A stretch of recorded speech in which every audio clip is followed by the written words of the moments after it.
ఈ రాజకీయ ఫలితాలు వస్తూ ఉంటాయి పోతా ఉంటాయి. మహబూబ్నగర్లో గెలిచినాం మనం, ముఖ్యమంత్రి సొంత జిల్లా, ఆయనే ప్రకటించిన మేము 200 మీటర్ల మెజార్టీతో గెలుస్తామని. మనం 100తో గెలిచినాం, 111 ఫైనల్ 111తో గెలిచినాం.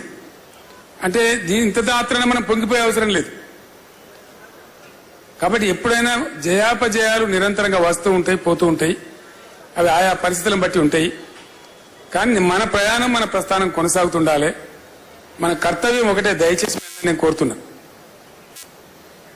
ఇప్పుడు కట్టె బంద్ చేసి చాలా రోజులు అయితే నిలబడి మాట్లాడడం పర్లేదు. సో నేను కూడా మంచిగా దురస్థ అయిపోయాను, ఇప్పుడు ఏం బాధ లేదు. పోదాం, ఇంత దూరమైన పోదాం.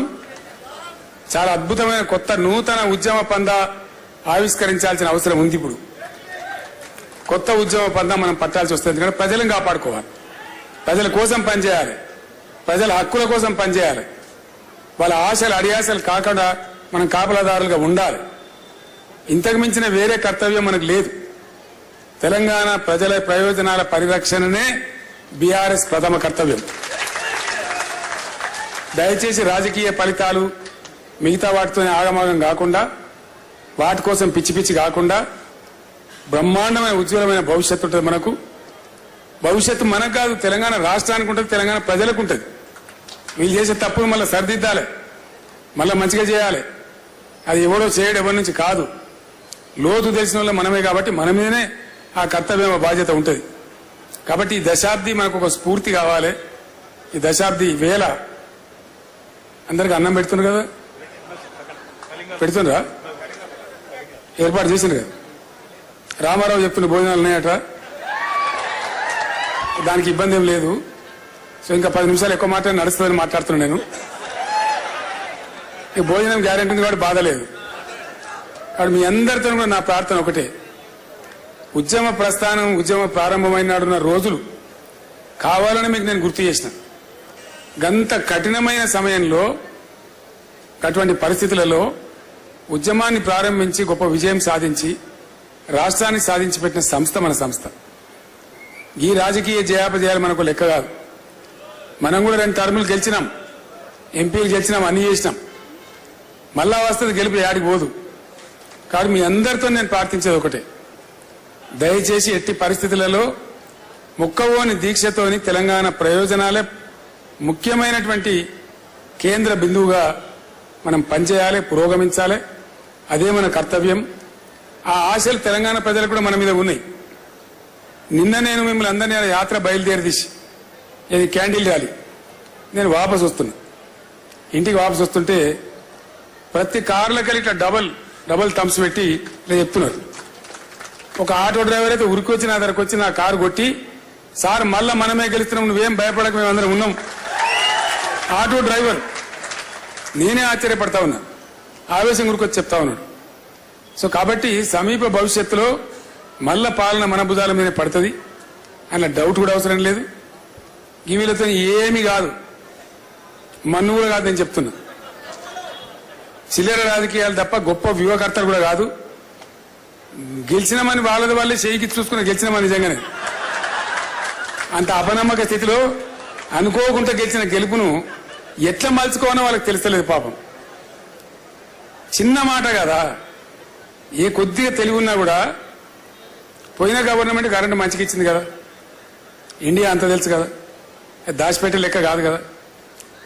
ముఖ్యమంత్రి కొద్దిగా బుద్ధి ఉంటే, మంత్రివర్గానికి బుద్ధి ఉంటే కరెంటు వాళ్ళని పిలిచి మొన్నటిదాకా ఎట్లా నడిచిందో అట్లా నడిపిరా అంటే అయిపోతుండే, అంతే కదా.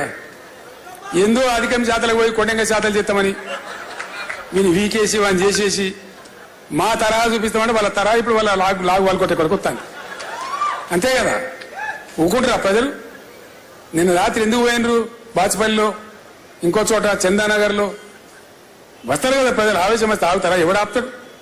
మన వాటిని ఆగరు, మన కంట్రోల్లో కూడా ఉండరు కోపం వస్తే. కాబట్టి ఆ పిచ్చి పనులు, ప్రజా వ్యతిరేక చర్యలు వాళ్ళు ఎంత చేస్తే అంత వెకిలితనం మకిలితనం వాళ్ళకే అంటుకుంటుంది. మీరేం భయపడే అవసరం లేదు, బాధపడే అవసరం లేదు. వీళ్ళతో అంతగానో గొప్ప కార్యక్రమాలు అయితే నేను కూడా అనుకుంటలేదు. 6 నెలలు అవుతుంది ప్రభుత్వం వచ్చి, ఒక్కటన్నా పాలసీ, ఇగో ఇది మా వ్యవసాయ పాలసీ, ఇగో ఇది మా ఇండస్ట్రియల్ పాలసీ, ఇది మా ఐటీ పాలసీ, ఇది మా పలానా పాలసీ అని ఏదన్నా కూడా నేడవాలి కదా. ఒక్కటన్నా ఏ ఒక్క పాలసీ అన్న ప్రకటించిన ప్రభుత్వం? అంతా వాటి కాయగూడకుడు ముచ్చట్లు, సాయి సంసారి, లచ్చి దొంగ, గిదా. ఒక బాధ్యత గల ప్రభుత్వం వస్తే ఏం మాట్లాడాలి? నాకు బాగా గుర్తున్నది, మొట్టమొదటి కేబినెట్ లోనే 42 నిర్ణయాలు ఇచ్చినాం మనం. బీఆర్ఎస్ ప్రభుత్వం ఏర్పడినాడు ఫస్ట్ కేబినెట్ లో 42 నిర్ణయాలు ఇచ్చింది.